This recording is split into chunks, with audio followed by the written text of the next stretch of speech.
আগের ভিডিওয়ে তোমরা দেখেছো আমরা গিয়েছিলাম রাজবল্লভী দেবীর মন্দিরে। মন্দির হয়ে আমরা চলে গিয়েছিলাম হুগলি জেলার অত্যন্ত প্রাচীন একটি জনপদ বা বর্তমানে গ্রাম বলা চলে আটপুর রামকৃষ্ণ মিশনে। খুব সহজেই হাওড়া থেকে হরিপাল লোকাল বা তারকেশ্বর লোকাল বা আরামবাগ লোকালে ধরে হরিপাল স্টেশন থেকে নেমে ট্রেকারে বা বাসে করে চলে আসা যায়। এই হলো মূল প্রশাসনিক ভবন।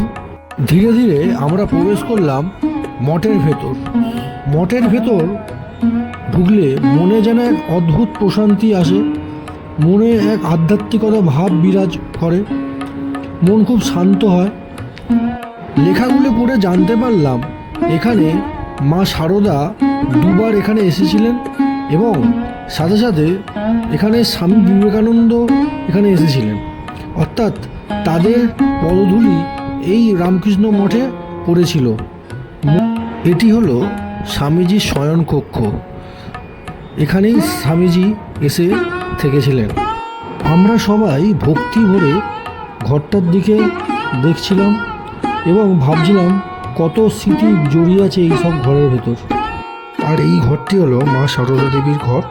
এখানে মা সারদা দেবী দুবার এসেছিলেন এবং থেকেছিলেন। ঘরগুলো দেখে এটাই মনে হচ্ছিল অনেক স্মৃতি জড়িয়ে আছে এই ঘরগুলির সাথে। আমি ওখানে কিছুক্ষণ এদিক ওদিক পাইচারি করছিলাম, বেশ ভালো লাগছিল। তারপর আমরা সবাই মিলে বেরিয়ে পড়লাম আরেকটি জায়গায় যাওয়ার উদ্দেশ্যে। এটি হলো হুগলি জেলার বনমালীপুরে অবস্থিত ব্রহ্মদত্ত ধাম। এই ব্রহ্মদত্ত ধাম হচ্ছে পশ্চিমবঙ্গের দ্বিতীয় বৃহত্তম এবং হুগলির সবথেকে বৃহত্তম মন্দির। মূল মন্দিরে প্রবেশ করার পর দেখতে লাগে এই রকম। এটি হচ্ছে মূল ফটক। ফটকের দুই পাশে দুটি বাতিদান স্তম্ভ।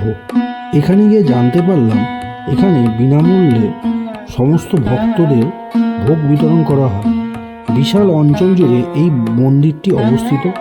এই মন্দিরের মূল উপাস্য দেবতা হলো ব্রহ্মা, বিষ্ণু এবং মহেশ্বর।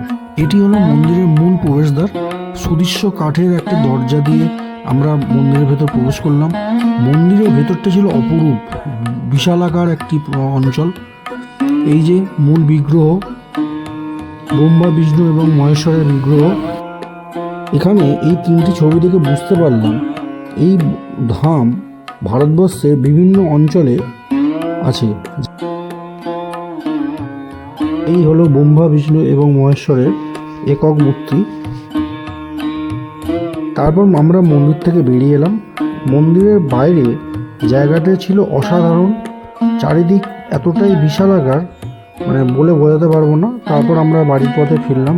যখন ফিরছি বিশাল করে ঝড় চারিদিকে বইছে।